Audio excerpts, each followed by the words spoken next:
हाँ तो दोस्तों, मेरा नाम है मानू शर्मा और आप देख रहे हैं मिस्टर फ्री हैक।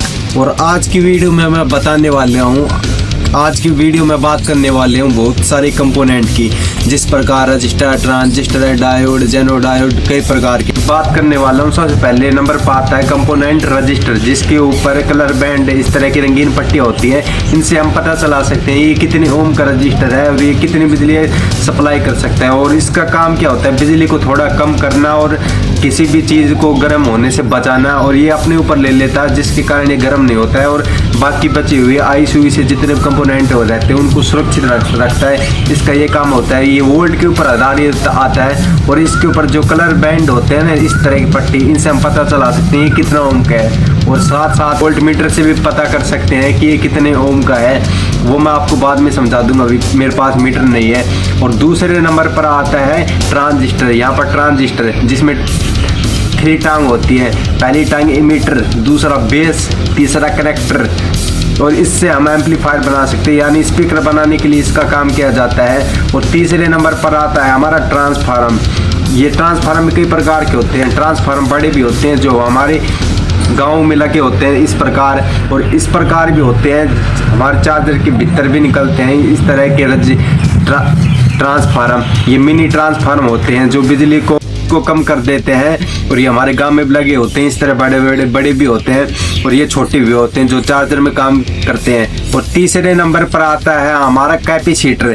ये है कैपेसिटर। ये कैपेसिटर भी बहुत प्रकार के होते हैं, जिस प्रकार सादा कैपेसिटर जो पंखे में यूज होता है, इस तरह का कैपेसिटर जिसमें 2 वायर होते हैं, पंखे में लगाए जाते हैं। और दूसरा नंबर पर आता है हमारा कैपेसिटर नॉन पोलर कैपेसिटर। यह है नॉन पोलर कैपेसिटर। ये बिजली को सर्किट होने से बचाता है और खुद गर्म हो जाता है और मोटर को फूकने नहीं देता है। और तीसरे नंबर पर आता है ये कैपेसिटर जो पंखे में लगता है, ये बिजली को कम ज्यादा करता है। और तीसरे नंबर पे एक और कैपेसिटर आता है इस तरह का।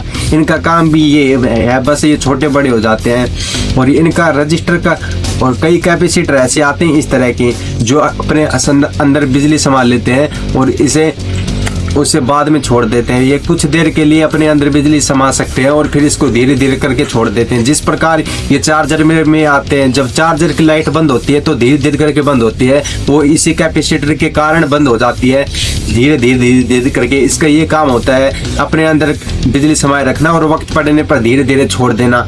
और चौथे नंबर पर आता है हमारा रिले। रिले एक स्विच है जो खुद ही ऑन ऑफ होता है, खुद ही ऑन ऑफ होता है।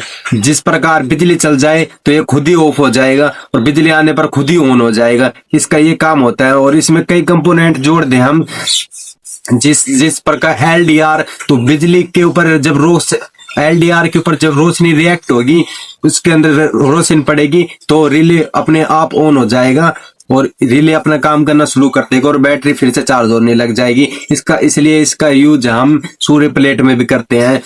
जब रोशनी पड़ती है तो सूर्य प्लेट अपना आप ऑन हो जाती है, वो LDR। और 5वें नंबर पर आता है हमारा IC, जिसकी फुल फॉर्म होती है इंटीग्रेटेड सर्किट। ये कई प्रकार के होते हैं, देखो इस तरह के आते हैं, इस तरह के आते हैं, इस तरह के आते हैं। ये कई प्रकार के होते हैं, मोबाइल में भी लगते हैं, कई सर्किटों में भी लगते हैं। इनका काम सभी कंपोनेंट से जुड़ा होता है। इसको समझाऊंगा तो मैं बहुत देर हो जाएगी, इसलिए मैं इसको तो छोड़ देता हूँ। किसी वीडियो में आने के बाद मैं आपको पूरी डिटेल दे दूंगा इस IC की। तो इंटीग्रेटेड सर्किट कहते हैं जिसे।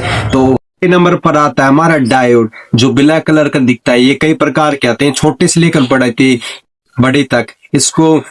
इसका काम होता है एक तरफ बिजली छोड़ना। यहाँ पर से बिजली देंगे तो इस साइड से बिजली निकल जाएगी, अगर इस साइड से बिजली देंगे तो इस साइड से बिजली निकलना बिल्कुल नामुमकिन है। इसका काम यही होता है। और ये मोबाइल में भी लगता है जब और जो ये डायोड आता है ये मोबाइल के अंदर भी यूज होता है। जब इसमें चार्जिंग पिन लगाते हैं तो इसमें करंट इस तरह पे भेज देता है, लेकिन लाइट चलने के बाद चार्जर से ना हट करंट खींच नहीं सकता मोबाइल के अंदर। ये डायोड का काम हो जाता है और इस प्रकार डायोड काम करता है। ये डायोड कई प्रकार के होते हैं, जिस तरह इस प्रकार के होते हैं, मोबाइल लगने वाले इस प्रकार के होते हैं, बहुत सारे प्रकार के होते हैं। ये बस आज की वीडियो में इतना ही, इतने कंपोनेंट के बारे में आपको जानकारी देने वाले। आप मिलते हैं किसी नेक्स्ट वीडियो में, जब तक के लिए गुड बाय।